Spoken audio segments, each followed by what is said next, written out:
Okay. Hi, everyone. Welcome to episode number 5 of the Proper Podcast. As always, I'm Fadi, got my co-host Mike. And today we've got a very special guest. We've got Christian Hill. It was actually one of my closer friends that I bonded with in America and met during my time at ECU. Christian has obviously evolved over the years. He was a student just like me when I went to ECU. Obviously, he's graduated now. He's got like a little family now, and he's kickstarted a really a great career.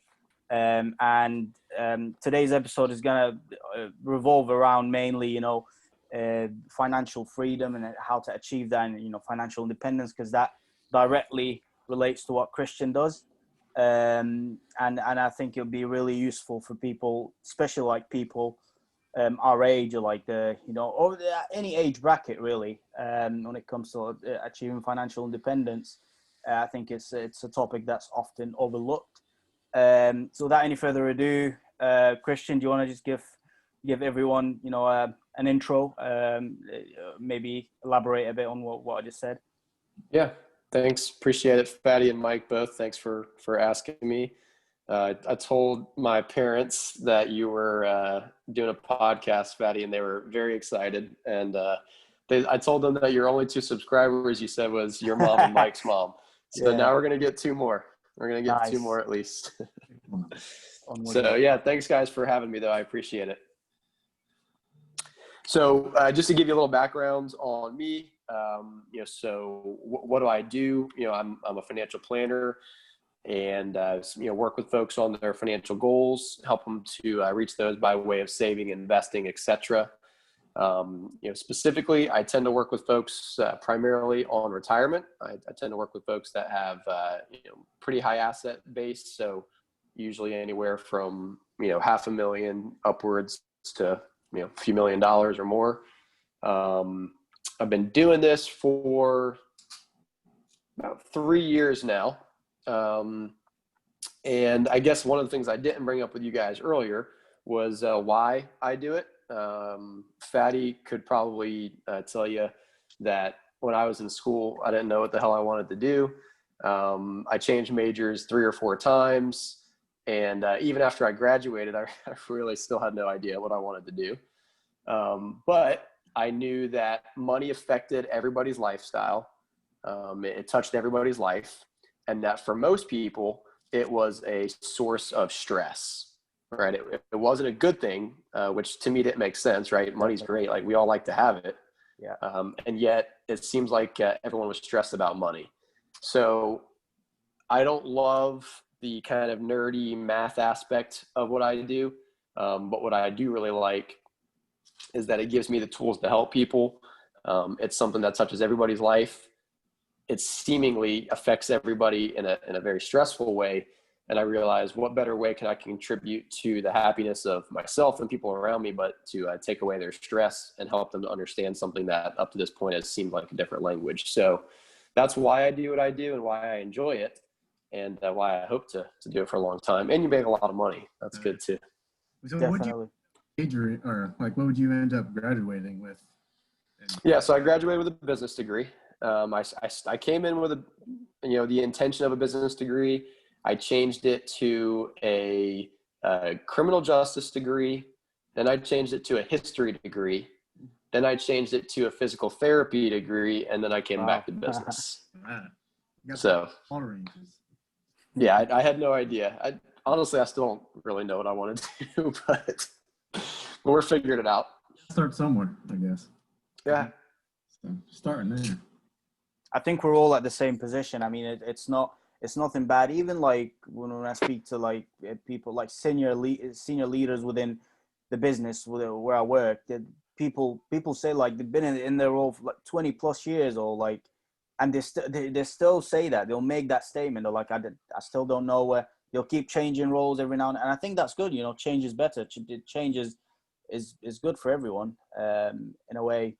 There are some people who are truly drawn to something, right? Yeah. Musicians, artists, people who just seem to be born with this passion to do something. Unfortunately for a lot of people, I think, all of us have passions, but not many of us know how to turn that passion into a career. Mhm. And that's what's difficult, right? How do I turn what I really like into a way to make money? And that's easier said than done if you're not one of those lucky few that, your passion kind of speaks to you very early on. Yeah, and I think that with takes the change us. body, a lot of people. Go, Mike. Yeah, Cut sorry. me off, Mom. Yeah, didn't mean to. With change,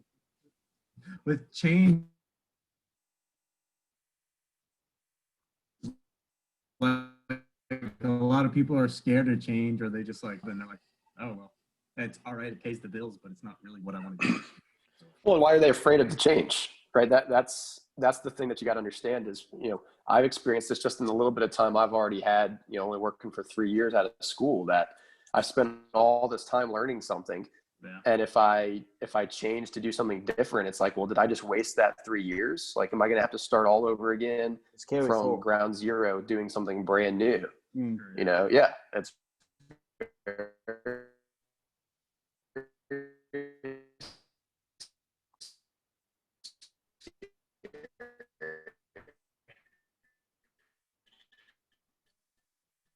Well, there's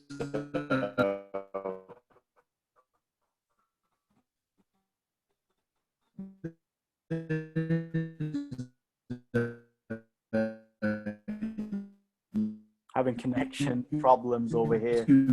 great. We could. Oh, can you hear me all right, Fetty? Yeah, now it's back on, but I think like a minute ago you both were cutting out really badly. Yeah, you were cutting out too, so I hear you good now. But what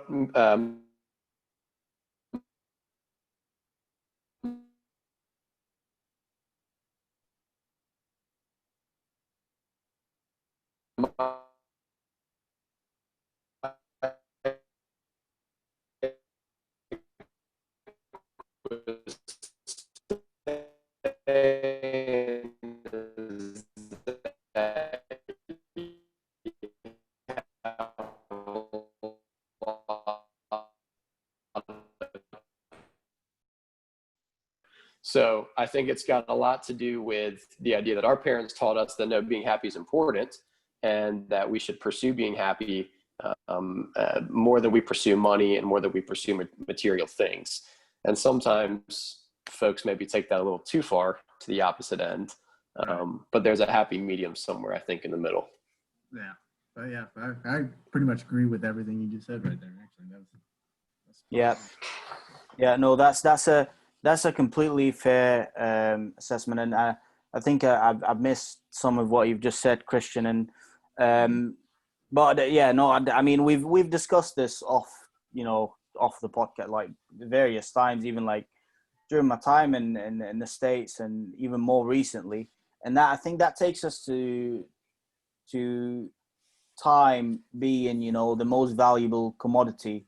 With time being the most valuable commodity, how do you sort of like, with that mindset that you're in right now, how do you sort of like ignore the luxurious elements of life and, wanting to, I remember like when I was in America, the highlight, you were like, you're very keen on like, watches and shoes, and even yourself, Christian, like being in your position right now, you're like, come check this watch out, and you'll show me something that's like, incredibly expensive, and you're like, I want to get this at this point, and you didn't like. I think there was like a paradigm shift in your, although like you weren't like a massive, someone that would spend, or like go on spending sprees. You're wise with your. Well, I couldn't. Money. I was broke. But I mean, yeah, but I mean, you still had the desire,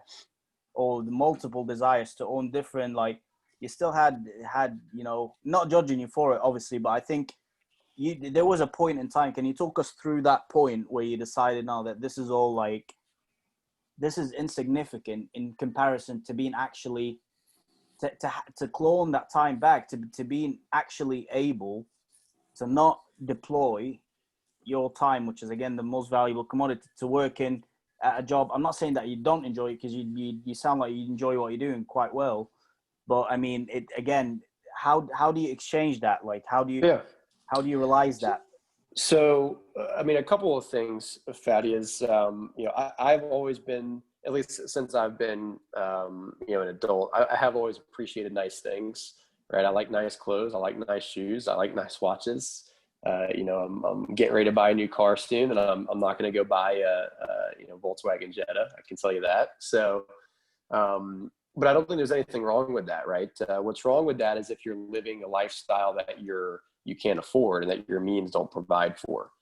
And that's the problem. So the question, I'll answer two ways. So one would be the personal change that happened for me. It wasn't so much as a change as it was just a maturity thing.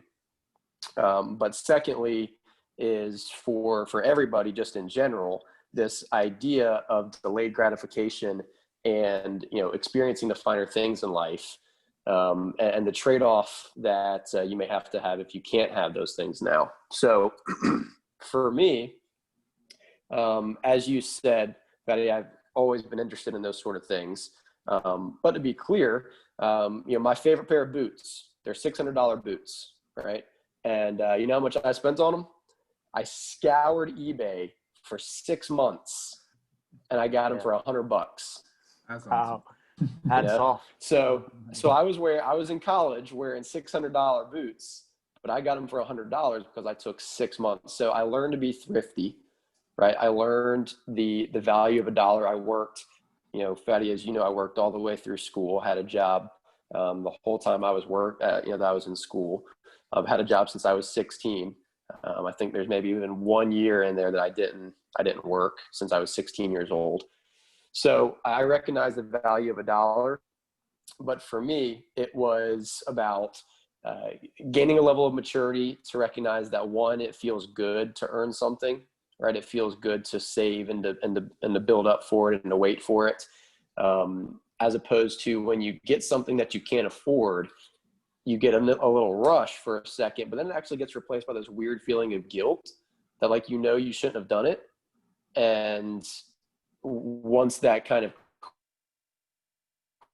quick hit wears off, you're just left with this feeling of guiltiness that I shouldn't have done that. So for me as an individual, it was maturity. What I wanted in life changed a little bit. I got married, I bought a house. As crazy as it is, I choose to spend my weekends going to the home improvement store and working on my yard. I really, really, really love that. Whereas in college, there's nothing in the world I would have wanted less. So there was some maturity and changing in my desires a little bit. But for people in general, I think this is a really important point, Fatty. And you and I briefly touched on this the other day, but I didn't get into it with you, which is to tell yourself that you can't have those luxurious or nice things is the wrong way to go about it, right? You shouldn't be telling yourself I can't have those things, or that it's wrong to want them, because it's not, right? It's a motivating factor to want those things. Yep. But what you have to do is take care of the important things first. Take care of your future first, because there's going to come a day where you can't pay a bill or you can't afford something that you have to have, not what you want to have. And if you didn't prepare for that day, then you're going to have to sell all the nice shit you bought anyway to be able to just pay a bill or to keep your house. So here's the idea. Come up with a budget. Know what you have to spend every month, right? Know where your money's going. And the moment you understand where your money's going, you know how much money you actually have. Right now, once you know how much money you actually have and you figure out what part of that is accounted for, you now know what you're left with. What you're left with, do whatever the hell you want with it. Spend it on a $600 pair of boots, buy a nice car, get a nice suit, buy a watch, buy a gun, whatever you're interested in, buy a gun, do it. Yeah. A little easier in the US than in UK, but yeah, I mean, buy what you want to do. Too many people think that there's something wrong with buying nice things. It's no, there's something wrong with buying nice things if you didn't take care of your responsibilities as an adult first. I think. Yeah. there's always extremes you can go towards for any topic or idea. And usually the truth falls somewhere in the middle. That's usually where the right answer is. So I would just tell you, Fatty, that, and for you, of course, too, Mike, is don't tell yourself that you can't have the nice thing. Do the work up front to make sure you can afford the nice thing. Yeah. And if that takes you a little bit longer because you don't make as much money as, your friend or your family member, who cares? Right? You're not playing their game. You're not living their life. You're under your own set of constraints and rules. Yeah. Who gives a shit what they're doing? Yeah. So it's all about discipline. For more, just to sum it up, Christian, this is sort of like the main thing is being disciplined and knowing habits. It's about habits. Yeah. Discipline wears off. Mm-hmm. You can't have infinite amounts of discipline, right? Eventually, you're going to give in and you're going to screw something up. Habits, though, you have to make it habitual, right? Taking money out of your paycheck and putting it into a savings account. Habitual. Don't discipline yourself to think you have to do it. Don't even know you're doing it. It's just a habit. It's like waking up in the morning and eating breakfast. Yeah. Was it like hard to like get you into that habit though? Like, did it take you a while to get in that mindset? I mean, part of it was how I was raised, Mike. As a kid, when I was 6 or 7 years old, my dad would give me a couple bucks, and I had 3 jars on my nightstand in my room. One jar was labeled spending money. One jar was labeled saving. One jar was labeled tithing. My parents were Christians. I grew up in the church, so tithing was an important part of what I was taught. But you could fill in the blank. If you're not a Christian, fill in the blank with giving, right? You don't necessarily need to tithe to the church, but give to people less fortunate. So even from like 7 or 8 years old, that was always how I taught money was supposed to be handled, right? You put it into the places that needed to go first. Whatever was left over was my spending money, and I could use that for what I wanted. Right. But I mean, it's easy to say that when you're not on a shoestring budget and you're not broke. I mean, that's a really, really hard way to live. And when you're completely of the belief that if you bust your ass and you work hard and you make your intentions known to the people around you, that you won't stay broke for long. But so for me specifically, Mike, it wasn't super hard. That's because I was raised, but I could definitely see it. It would be a difficult thing, right? For someone who wasn't, taught those behaviors. But the question is what sucks more, right? Making that small sacrifice to put away 10% of your paycheck for your retirement or for your cash savings, or your car breaking down and you literally have no money and your credit cards are already maxed out and your car is just fucked. Right. Yeah. Yeah. Which of those sucks more? Yeah, exactly. Pretty much. True. So if you guys have questions, by the way, that you're writing down, let me know. But there's a couple of things that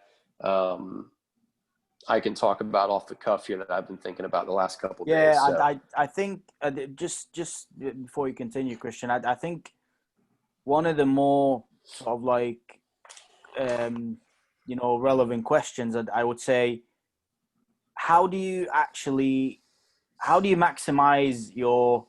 Because obviously there's different tax rules between the UK and the US. It's not the same, but how do you actually maximize your savings? Because there is a concept here that if I put my money into a savings account and not take, a risk, that risk can be high, medium, whatever, and not take a risk in actually investing that money and making that money work extra hard for me. If I just put it in a savings account with a very limited interest rate, which, let's face it, like we're officially at a recession now with everything that's going on.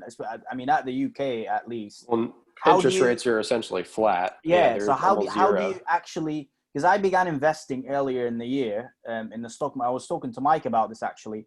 I began investing in the stock market quite aggressively actually, and I'm by no means a stock market expert, but I just look at companies, with great balance sheets, with, low debt, companies like, the Apples, the Nikes, the Johnson and Johnsons, the 3Ms, companies that I believe are here to last.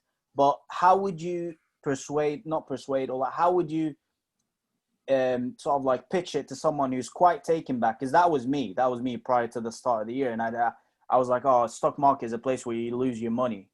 And I've actually not lost my money at the midst of a global pandemic. Yeah. So how do you go about doing that? Yeah, a lot of people feel that way. Mike, are you investing?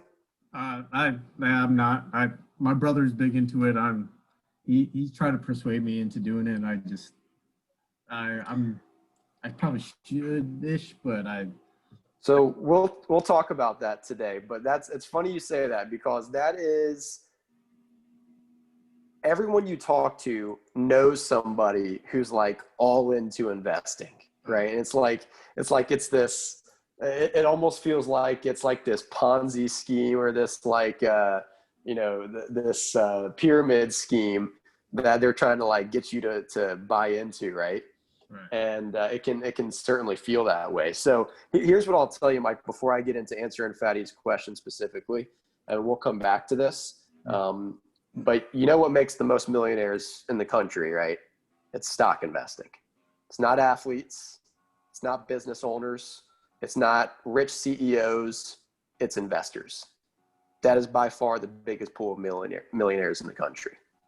So we'll come back to that, and I'll talk a little bit more, Mike, about my pitch on why I think you should be investing some of your money. But so to answer your question, Fatty, there's 3 things that you need to be doing right out of the gates. And this goes to anybody that's new to investing or kind of just starting to think about this idea of saving and investing. First thing you need to do is, if your company, now this might work a little differently, Fatty, in the UK. This is something I need to learn more about. But Mike, this would definitely go for you. Here in the United States, if your company has a 401k plan that they offer you, most of the time, or at least a lot of the time, they will match you on what you put into it. So if you put in $100, they'll put in $100, right? And they'll do that to a certain limit. They're not going to match you on anything you do, but within the confines of their rules, they'll match what you put in. That is rule number 1. Get that free money. How often are you given free shit in this world, right? It is so rare, to the point where if you tell me something's free, I almost start to think you're a liar, right? You don't get things for free in this world. But company match is free. It is free lunch, right? And the only reason they do it is because if they don't, some other company will, and they'll take their talent away. So rule number 1, if you have a company that's going to match you for putting money away into retirement, take that free money. Even if you don't put any more than they tell you to, like if they match you 3% of your paycheck, just at least put in that 3%, or else you're giving up free money. Okay. Rule number 2, once you get that free money, you need to have cash. Right now, that means, Fatty, you were talking about interest rates being super low and you're not really going to get your money to grow that much. That's not the point of this, right? This is solely so that if you get fired and you get dropped on your ass and your job gives you no warning, that's like and you've got to cover the bills. Yeah. Right. And yeah, that just happened to a ton of people a couple months ago. Right. A ton of people that happened to. I'm talking to people at work every day, the airline industry. I know it's suffered all over the world. In the United States, they are laying off. I can't remember which of the big firms it was. It was one of the big ones, like Delta or American Airlines, one of those big guys, laid off like 80% of their workforce. Wow. I think I heard that somewhere. Yeah. I mean, just like overnight, boom, axed them. If that happens to you, you need to be able to take care of yourself and pay your bills for at least a few months. At least a few months until you can get back on your feet. So step 1, if your company's matching your retirement contributions, put some money in there. Step 2, get an emergency fund, right? That is not to get, it's not to grow. The objective is not to make it, not to make it develop or appreciate over time. It is purely for if you get laid out on your ass and you need money for, your car breaks down, or your air conditioning breaks in the middle of August in North Carolina and you got to get it fixed, you've got money to do it. Don't have that problem here. Yeah. You remember though. I know you remember how damn hot it is. So yeah, you need to have that kind of money. Now, the rule of thumb is if you are single, you really should try to have closer to 6 months worth of your bills saved up. So, and again, this comes back to budgeting, right? You need to know how much your bills cost you. But if you've got, let's just make up a number here. Let's say you have $3,000 a month, or 3,000 pounds that you have to spend on your bills every month. You need to have at least 3 times that, preferably closer to 6 times that set aside. Now, that can feel overwhelming. And if that seems like it is way too much for you to be able to feasibly do, save $1,000. Just $1,000, hit that benchmark, and then we can talk about next steps. But at least hit $1,000. Yeah. And that will save you from, you do get fired or you lose your job or you get injured and you can't work. You don't have to pull out a credit card and put $3,000 or $4,000 on a credit card, if you're even allowed to do that, right? If you have good enough credit. Yeah. So, and then they're going to charge you 18 to 24% on that credit card. Yeah. And next thing you know, that $3,000 is now $5,000 and you've been paying on it and you owe more than when you started. It's a big trap. It's a huge trap. It's an absolute nightmare. So get the money in the 401k if they're going to match you. Get at least $1,000 saved up in an emergency fund, just literally in a bank account. Nothing fancy, just in your local brick and mortar bank, Wells Fargo, BB&T, Bank of America, whoever it is. Step 3 is start tackling debts. Now, specifically high interest debts. So if you have like a student loan that has like a 3% interest rate, that's not that big of a deal, right? That's not a huge interest rate. If you're anywhere up close towards double digits, you need to start trying to pay that off, because it's going to snowball out of control and it's going to completely control your financial life for years, maybe even decades. Yeah. So those would be the first 3 steps. Get a little money in savings, or get a little money into the retirement plan if they're going to match you. Get some cash saved up to cover your ass if something bad happens that you can't foresee. And I shouldn't say when something bad happens, because it will. Shit happens. It's not a matter of if, it's a matter of when. Yeah. And then start tackling debts. Now, if your debts are low interest rate, like 3%, 4%, 2%, the reason I would say not to focus, a lot of people will ask me, well, shouldn't I go ahead and just try to tackle all this debt down and pay it all off and get rid of it? And not put money in my 401k, not put money in my savings. I need to get rid of this debt. Well, their debt they're paying interest on is 3%, right? If you put your money in the stock market and you can get 10%, but instead you're using that money to pay off a 3% rate debt, it's a waste. You're throwing money away. Yeah, you're wasting it. You could put that money somewhere else and it could grow at 10% instead of spending it to save yourself 3%, right? So make your payments, make your minimum payments at least. So you don't want the debt defaulting on you or something, but don't try to sacrifice everything else in your life financially to try to tackle that debt. Yeah. Make sense? Yeah, that's that opened my eyes. Yeah. So talk to me, Mike, a little bit, and Fatty too, for that matter. But I want to hear from Mike first, because I want to get his take on it. And that 3-step idea, where are you at right now? Well, you don't have to give me exact numbers or anything, but like, where are you at? Yeah. So, like savings, 401k. So, right now I'm moving out to Colorado soon, so I'm starting a new job. So cool. I do have a 401k started from another job I've had. Got that started, and then so I've worked a lot of seasonal jobs, and a lot of times they don't have 401ks. So so I so I have a little bit there, but then what is it? What was the second one again? Get some cash in your bank account. Yeah. So yeah, I'm good. I'm good there, pretty much. And then the debt, I'm still at home, so I'm really not in debt at all. So That's awesome. So now it's just saving, finding a job, the 401k, and it's the best place to be. So basically, when you start your job up in Colorado, you're gonna have rent, and you're gonna have food and utilities, that kind of shit. Yeah. But you don't have any other money going out the door to any other obligations other than like phone bill. Okay. Yeah, bills. But I mean, you don't have debts. You don't owe anybody anything. No. That's awesome. That is awesome. That puts you by itself head and shoulders ahead of a vast majority of people that right, that are in our age group. Vastly ahead of those people. Yeah, which I'm pretty excited about all of that.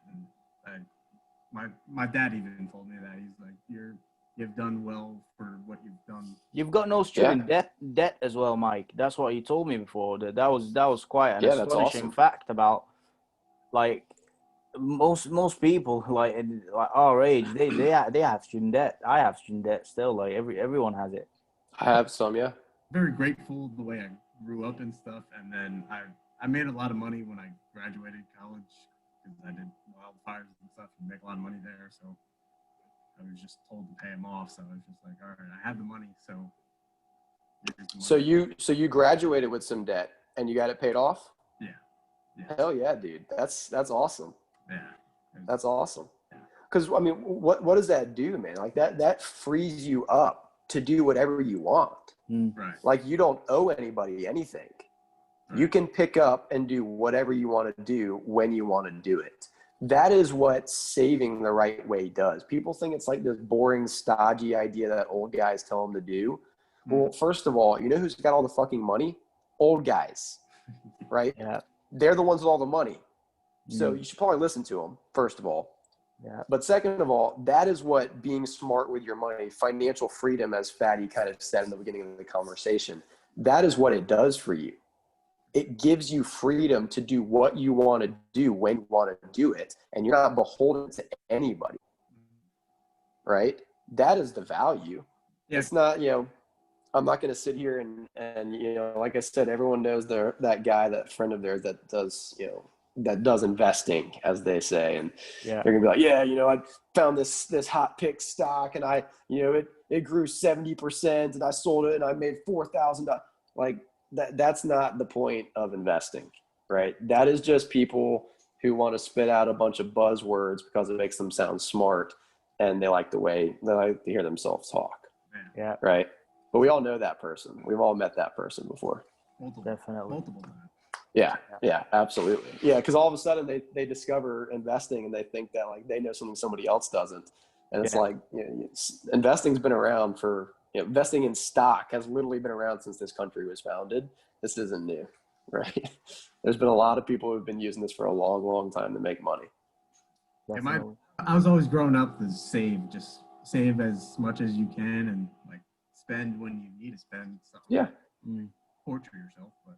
What about you, Fatty? I'm curious how your background with your family being from Egypt, what kind of things were you taught about money? I wish, one thing I'll say, Christian, is I wish I knew about the stock market like 10 years back. Like, you know what I mean? Like so not stock in particular. I'm just curious what you learned about money. What was it like growing up Coptic Egyptian when people talked about money? What were they teaching you when you were a kid? It was quite a conservative approach, It was, you know what, I'm not gonna shy away from the fact, but sometimes we were, as kids, deprived of not like anything that like nothing to name and shame my parents for, but I think they just they just instilled that you have to earn this. Like nothing is given to you like without earning it, because they worked their asses off. My parents like both worked for the Ministry of Education like for over 20 plus years before moving to the UK. And it's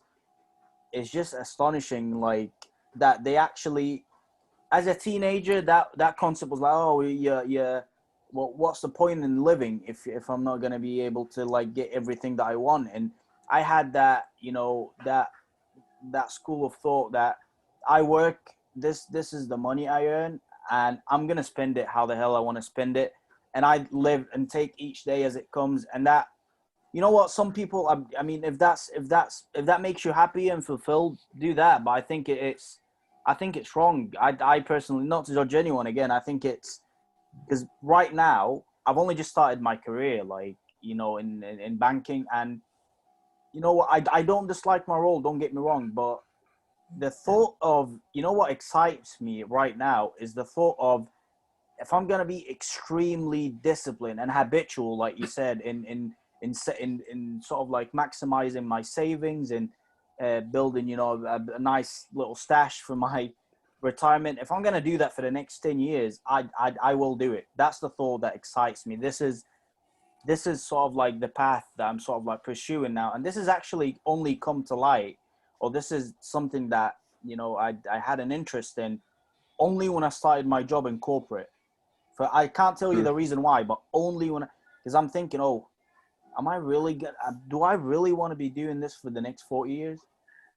Not again, not to say that it's not stimulating or I hate it, or sometimes it's stressful. Sometimes I feel quite accomplished by doing certain things. And, you know, again, I'm just like a small fish in a big pond. Like, I work at a very huge, you know, financial organization, and I see people's successes, and it motivates me. You know, I want to get there, you know.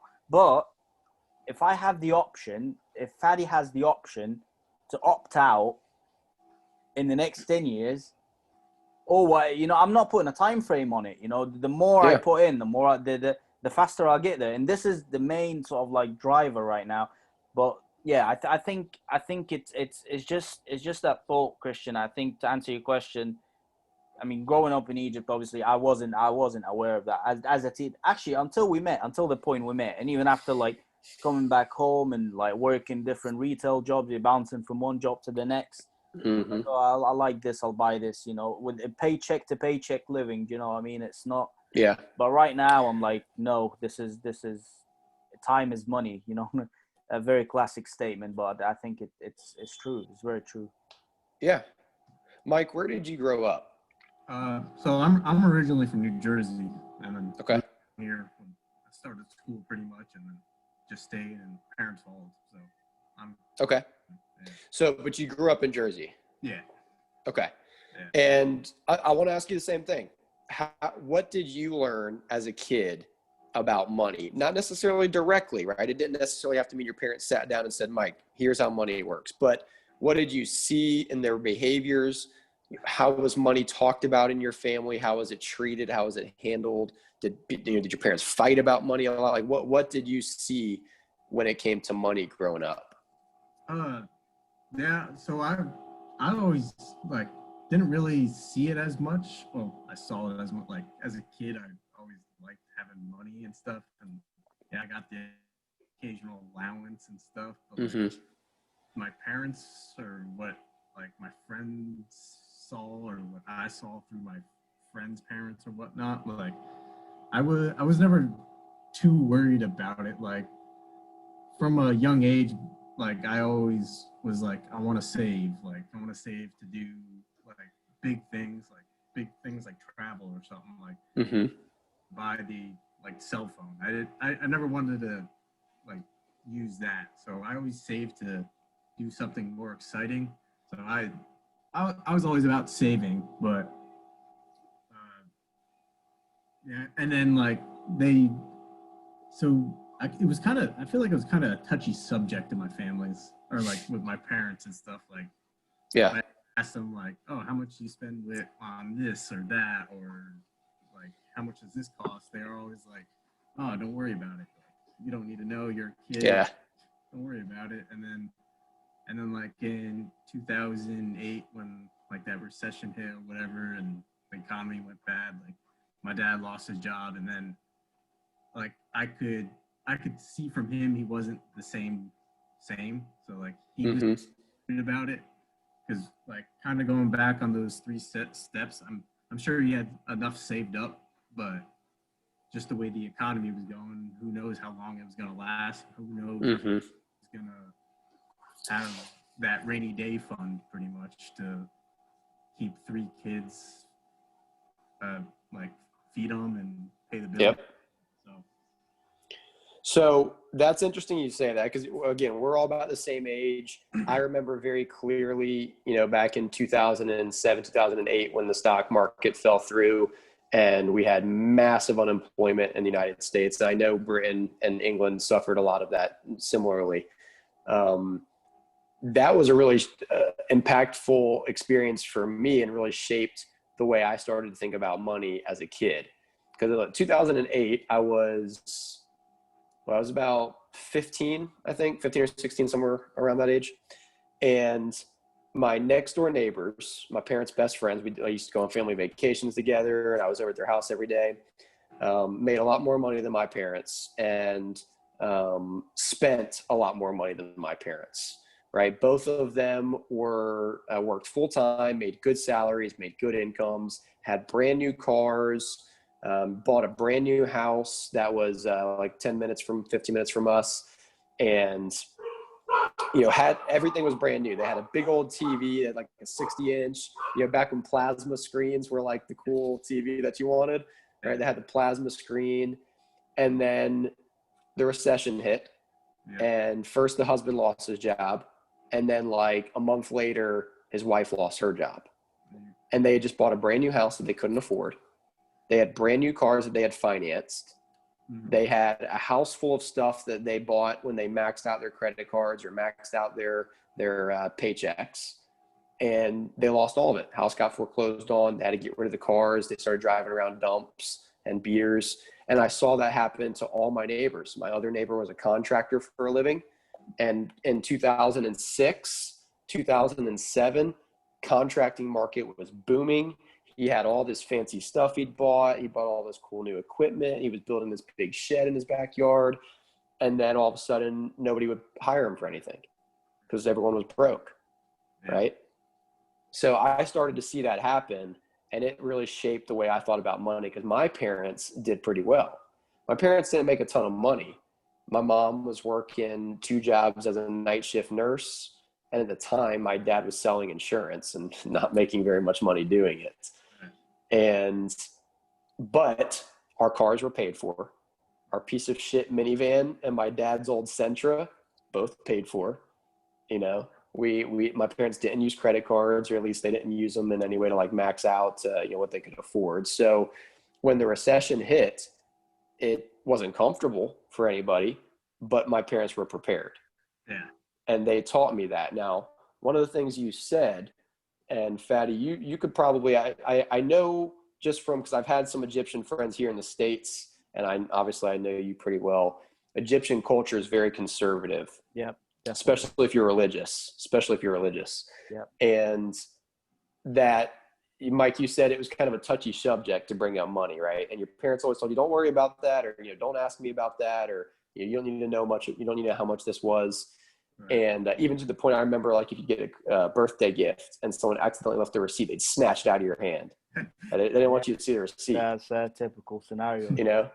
And I think that is the totally wrong way to teach your kids about money, because you're teaching them that it's not important. You're teaching them that it doesn't have value. You're teaching them not to understand what it does. Right. Like, this cool pair of shoes I bought you for your birthday, that costs money. And you know how I got that money? By busting my ass and working. That's why I wasn't able to come home until 8:00 at night last week. Right? Teaching your kids not that money is the answer to everything, but teaching them that it is something that will make their life better if they use it the right way. And talking comfortably about money with your kids is so important. And it's something that our parents didn't do with us because their parents didn't do it with them. Right. Yeah. And that started with the recession parents, right? The parents that went through the recession, that would have been our great-grandparents. They taught their kids that money was, you couldn't trust people with money. It was all about being thrifty. you used everything to its utmost and you never wasted anything, and you never talked about money because money was always a source of stress. Yeah. And that just got passed down the line. So here's a little interesting fact I wrote down that I was just thinking about. 40% of Americans can't rub together $500 if an emergency came up and they needed it. Wow. 40% of Americans don't have $500 in cash. That's frightening, man. Yeah. 40%. Yeah. I'm pretty sure we have that in parallel here. I've not come up with any stats or anything, but I think. No, I would imagine so. Britain and America's cultures and economies are not very different. Yeah. And if you bump that up to $1,000, it goes up to 90% of Americans. Wow. 90% of Americans don't have $1,000 to their name. That's cash that they can go get if something happened. Yeah. Like, that's crazy. Like, that is absolutely crazy. You can't, your rent is going to be more than $1,000 per month. Yeah. Like, I mean, that's just crazy. Now, I told you, Mike, I wanted to come back to that idea of why it's important for you and Fatty for you to start investing now at this point, not later, not when you have kids, not when you're a grown up, now. Yeah. Because this is why. One of you guys pull up on your computers, because I don't have my computer. Just go to Google and type in financial calculator. Mm-hmm. Yeah. And pull up the first link that pulls up. Are you guys able to share your screen? I think so. I can actually share my screen, yeah. Actually, I think I might be able to. Hang on. Can you guys still see me? No, it's gone to blank. Yeah, Christian, quickly.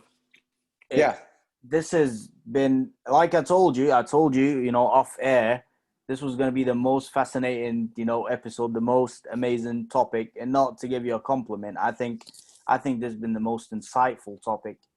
And I believe we will not, because we're about, we're almost hitting the hour mark here, and this is the longest episode by far. I think we should have a continuation of this in a follow-up episode. Obviously, whenever it's convenient for yourself and for Mike. Zoom doesn't allow us to record. Yeah, it won't. I think Zoom. I've just got a pop-up notification that where I think it said it said that about 30 odd minutes ago, but it said you've got about 40 minutes extra. We're giving you 40 minutes extra to record this. So I think it's very precious material. And then again, I'm not just being, I'm not just bigging you up for no reason. I think it's all very insightful information, and it's been a very interesting dialogue. But I think it's really crucial we follow up on a subsequent episode. So if you're down for that, definitely down. Let's do it. Before we wrap up, this is a great way to kind of put a capstone on our conversation today. I want to show you guys something that takes about 60 seconds. Yeah. Super easy. Fire away. Yep. So were one of you guys able to pull up a financial calculator on Google? I can do it on my phone. Let me just do it on my phone. It's probably easier. So I'm just going to put financial calculators. That's what I'm Googling. That's right. And then the first link should be calculator.net -financial. Got it. Yep. Okay. So what I want you to do is they're going to give you a few different entries. So the first one should say number of periods. Do you see that? Yep. Okay. Let's say that you guys want to work till you're 55 years old. Uh-huh. Mike, how old are you right now? 24 right now. Okay. So what's 55 minus 24? Ooh. That's 31. Yeah. Okay. So in that section that says N, put in 31. Yeah. All right. Now in the next section that says starting principal. Yeah. Yep. Mike, if you're comfortable telling us, how much money do you have saved up? 25-ish, 30. Oh, that's awesome. Okay. So let's call it 30,000. Yeah. In that starting principal. And then in the interest section, do 11. That's 11%. Yeah. That is the approximate average return of the S&P 500, which is the 500 biggest companies in the United States. That's okay. Is that the ETF, the exchange traded fund? So that's a mutual fund. We can get into that next time. That's getting into the weeds. But I personally want to delve deep into that, definitely. Sure, absolutely. So, and then in the last one under payment, how much are you putting money away, like actively, Mike? Like when you work, do you put a certain amount away, or just whatever you don't spend? Yeah, whatever I don't spend, pretty much. Yeah. Okay, so let's say I'll give you the number I'm putting away because that's just an easy number to use. So between me and my company combined, I'm putting away probably around like 50. Let's say 15,000 a year. 15,000. Should I put that figure there? Yeah, just put 15,000. Yeah. Yeah. All right, and then go ahead and hit calculate.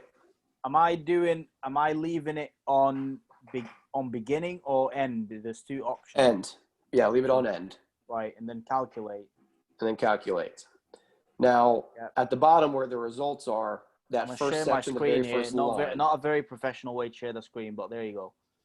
All right, so go up a little bit above that. What does that first line say right underneath that green section that says results, where it says future value? What is that dollar figure? That future value is sitting at, over $4 million. Okay.